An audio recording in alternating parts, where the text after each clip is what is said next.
नमस्कार साथियों। UPP constable 60,244 री एग्जाम एक ऐसे टॉपिक के बारे में हम चर्चा करने जा रहे हैं जो इस बार खेल बिगाड़ने जा रहा है। जी हाँ, खेल बिगाड़ेगा।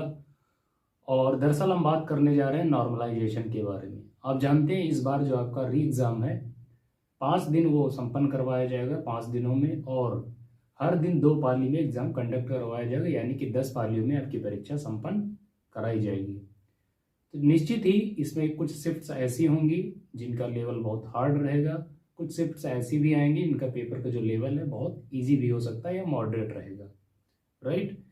पास्ट में प्रीवियस में जितने भी एग्जाम्स हुए हैं उसमें हमें हमेशा देखने को मिला है कि जब कोई भी परीक्षा एक से अधिक शिफ्ट में करवाई जाती है तो उसमें निश्चित तौर पर नॉर्मलाइजेशन अपनाया जाता है, और इसका एक आप जानते हैं निश्चित तौर पे एक सैद्धांतिक फार्मूला होता है, उसी को अप्लाई करके नॉर्मलाइजेशन किया जाता है।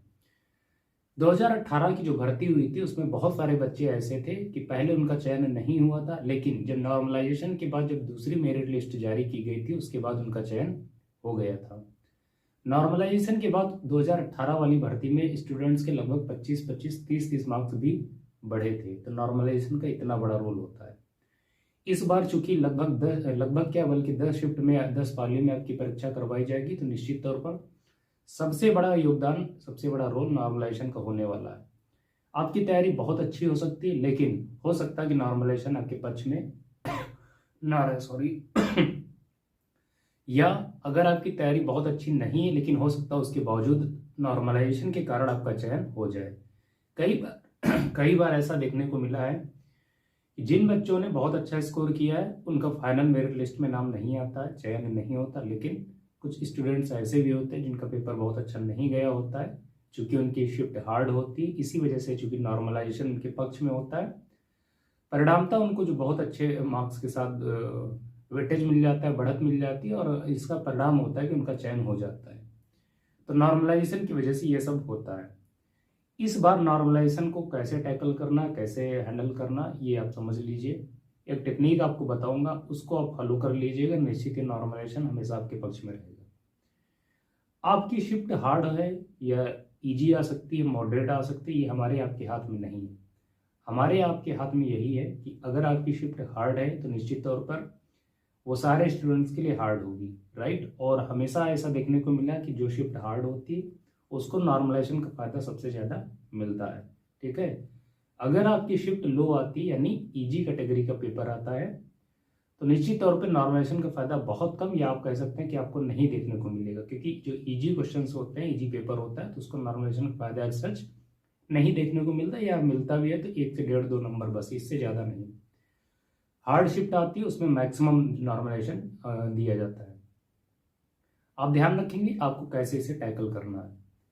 नॉर्मलाइजेशन आपके पक्ष में तभी काम करेगा जब सवाल आपके सामने जो पूछे जाएंगे उनमें आप जो सही सवाल है वो ज़्यादा करते हैं और गलत सवालों की प्रायिकता बहुत कम होती है। मतलब सपोज दैट आप अगर 110 टारगेट करते हैं, 110 क्वेश्चंस, आप 110 क्वेश्चन करते हैं, उसमें से अगर 2, 3, 4 या 5 सवाल तक सवाल गलत हो जाते हैं, इसका मतलब 105 सवाल आपने ठीक किए, तो इन दैट केस आप देखेंगे जो आपकी एक्यूरेसी है वो बहुत अच्छी होती है। यानी अगर आपकी एक्यूरेसी 100% के आसपास रहती है तो इसका मतलब नॉर्मलाइजेशन आपके पक्ष में रहेगा। अगर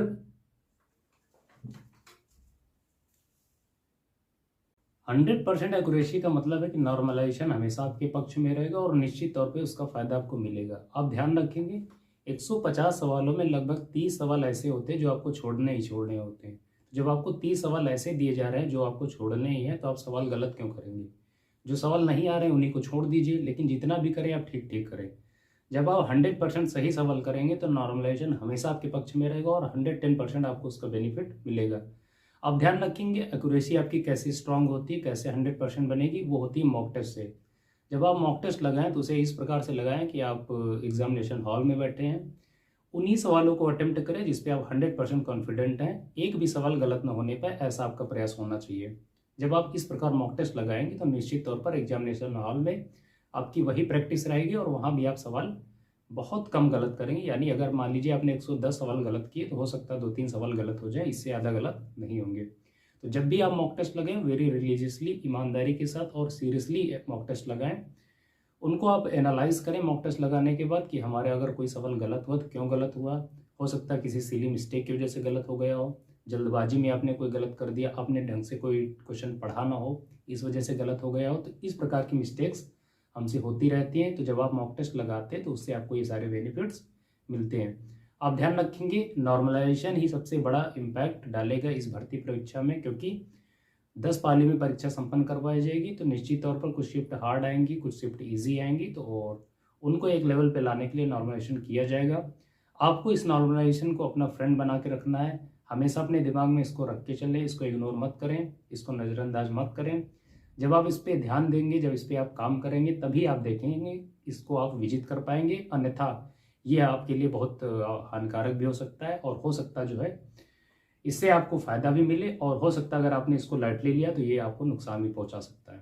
तो ये आपको फ़ायदा तभी पहुंचाएगा जब आप एक्यूरेसी पे काम करेंगे। एक्यूरेसी आपको निश्चित तौर पे 100% आपको रखनी ही होगी, तभी नॉर्मलाइजेशन आपके पक्ष में काम करेगा। और अगर 100% आपकी एक्यूरेसी है तो ये मान के चलेंगे आप कम से कम 10 से 12 मार्क्स आपके गेन होने ही होने हैं। और 10 से 12 मार्क्स बहुत बड़ी संख्या है आपको फाइनल मेरिट लिस्ट के लिए, उसमें अपना नाम देखने के लिए। फाइनल मेरिट लिस्ट में लोग 0.1 नंबर से भी रुक जाते हैं। तो 10-12 मार्क्स आप जान रहे हैं कितनी बड़ी बात है। नॉर्मलाइजेशन बहुत बड़ा इम्पैक्ट निभाने वाला है, तो इसको आप लाइटली मत लें। और इस वीडियो में यही आपको बताना था इसके बारे में। निश्चित तौर पे आपने ये इसको समझा होगा। ये वीडियो अगर आपको ठीक लगा हो तो वीडियो को लाइक कर दीजिए। चैनल पर पहली बार विजिट करें, चैनल को सब्सक्राइब कर लीजिए, हमारे साथ जुड़े रहिए। डे बाय डे हम एक एक नए वीडियो के साथ एनालिसिस के साथ आपके साथ उपस्थित होते हैं। ये वीडियोज, ये टॉपिक्स आपको निश्चित तौर पर कहीं ना कहीं आपको एग्जामिनेशन हॉल में हेल्प देंगे। आपको वर्दी दिलाने में इन वीडियोज़ का भी एक थोड़ा बहुत कंट्रीब्यूशन देखने को मिलेगा, राइट। तो आज की इस वीडियो को यहीं पर समाप्त करना चाहते हैं। मिलेंगे नेक्स्ट वीडियो, तब तक के लिए नमस्कार।